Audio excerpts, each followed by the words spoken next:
네, 이제 모나미를 볼 텐데요. 최근에 이제 연일 이슈가 되고 있어서 겐츠아분들께서도 좀 관심이 많은 테마주라고 봅니다. 현재로서는 이제 일본 불매운동의 거의 뭐 대장격으로서의 움직임을 보여주고 있다라고 보시면 될 것 같아요. 이전에도 한번 체크를 해드리긴 했지만 사실은 이 불매운동이 있어서 국내 제품들이 실제로 많이 팔리는 건 맞긴 맞아요. 국내 맥주들이 더 많이 소비가 되고 국내 의류가 더 잘 팔리고 국내 펜도 더 잘 팔리긴 합니다. 근데 이제 그런 실적 개선이 지금의 주가까지 설명할 정도는 아니에요. 결국은 지금은 이제 테마주류의 쏠림이 강하다 보니까 이런 현상이 나타나는 것이다 라고 보시면 될 것 같아요. 다만 이제 어디까지나 한 가지 우려스러운 것은 화이트 리스트가 이제 배제가 결정이 된 상황이잖아요. 그럼 여기서 제가 전에도 말씀드렸죠. 일본은 어차피 처음부터 이 시나리오를 썼습니다. 그래서 중간에 우리가 어떤 식으로 하더라도 화이트리스트 배제시킬 거라는 것을 이번 분란을 처음부터 일으키면서 여기까지 계획해 왔을 거예요.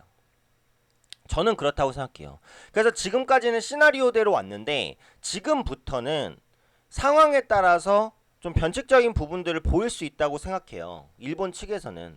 그렇게 따지면 지금 한일 관계에 있어서 가장 악화가 될 수 있다는 화이트 배제를 결정한 시점에 있어서 추가적으로 일본이 뭔가를 쓸 것이냐라고 본다면 화이트리스트 배제를 넘어설 만큼 강력한 뭔가를 쓸만한 게 딱히 없다고 생각해요. 지금 한국에 대해서는. 그렇게 따지면 화이트리스트 배제로 이슈는 어쨌든 정점을 찍긴 찍었다라는 생각이에요.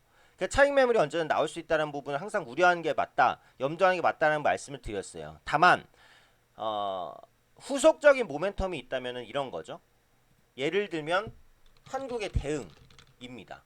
한국의 대응 강도가 굉장히 강해진다라고 한다면 여기서 애국 테마주는 더 갈 수도 있는 거예요. 왜냐하면 한일 간의 이런 갈등이 장기화된다는 것이 어느 정도 이제 뭐 시장에서 인정이 되는 부분이니까요. 그렇죠?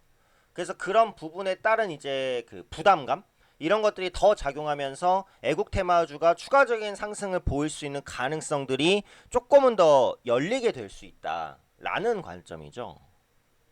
그래서 그렇게 보시면 될 것 같은데 지금 이제 한국에서 거론되고 있는 게 이제 지소미아 파기잖아요. 지소미아는 이제 그 한일 군사 보호 협정입니다. 근데 한국이 이 카드를 꺼내든 게 우리도 똑같이 일본에 수출 규제를 할 수도 있어요. 우리가 일본에서 많은 그 제품들을 수입하고 있지만 수출하는 품목도 많기는 많거든요. 근데 문제는 우리가 수출하는 게 이제 화학 제품이라든지 아니면은 이제 그 관련해서 철강 기계 쪽이라든지 이런 쪽군들을 이제 수출하는데 일본 측에서 다른 나라 제품들로 대체할 수 있는 품목들이 많아요. 그래서 시간이 지나면 어쨌든 대체가 될 거란 말이죠. 당장은 타격이 있어도.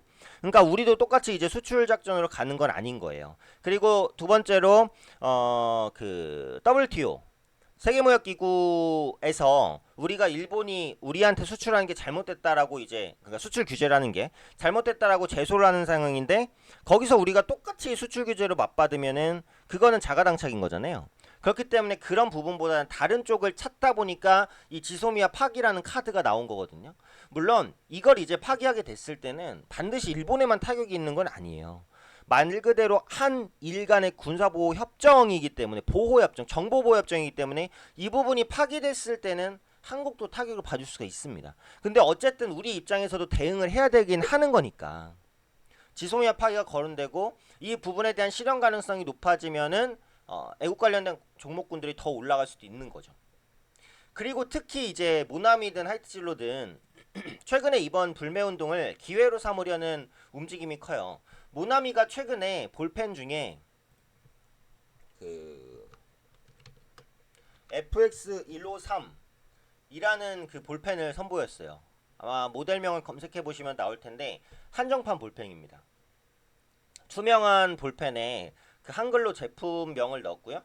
안에는 이제 태극문이라든지 그 태극기를 그릴 때 이제 옆에 그 이 표시 있잖아요. 태극기 밖에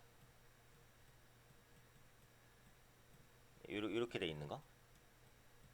네, 아시죠? 그림이 좀 이상하긴 한데 이렇게 6개고.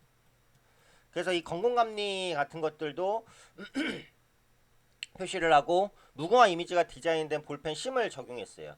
그러니까 이렇게 이제 어떻게 보면은 그 애국심을 고취시킬 수 있는 제품들을 내놓으면서 이 기회를 어떻게 보면 특수로 잡아 나가려는 그런 움직임이죠. 모나미에게는 큰 기회니까요. 그래서 사실은 볼펜이 아무거나 써도 상관은 없지만 지금과 같은 상황에서는 일본에 대한 불매 그리고 애국운동 이런 부분들이 확산될 가능성이 높은 상황에서 모나미가 이런 부분들을 집중적으로 노려서 마케팅을 한다면 실제로 실적 개선이 확실히 나타날 수도 있겠구나 라는 기대감이 연결될 수 있는 거거든요. 그러니까 그런 부분들이 시장에서 이제 조금 호재로 작용한다면 추가적인 상승도 좀 나타날 수 있겠다는 생각은 들어요. 그러니까 지금 상황에서는 어쨌든 한일 간의 갈등이 장기화가 불가피해졌으니까 이 이슈가 금방 소진될 가능성은 거의 없습니다. 하지만 어쨌든 화이트리스트 배제라는 최고의 정점을 저는 찍었다고 생각은 해요. 그렇기 때문에 언제든지 차익 매물이 나올 수 있다는 부분은 염두를 하시는 게 맞다는 거죠. 보유를 하시고 계시다고 하더라도 이탈가를 계속해서 짧게 잡으면서 급등이 이어가면은 급등을 따라가면서 뭐 마이너스 3%든 5%든 항상 잡아놓고 기계적으로 매도하시는 게 중요합니다.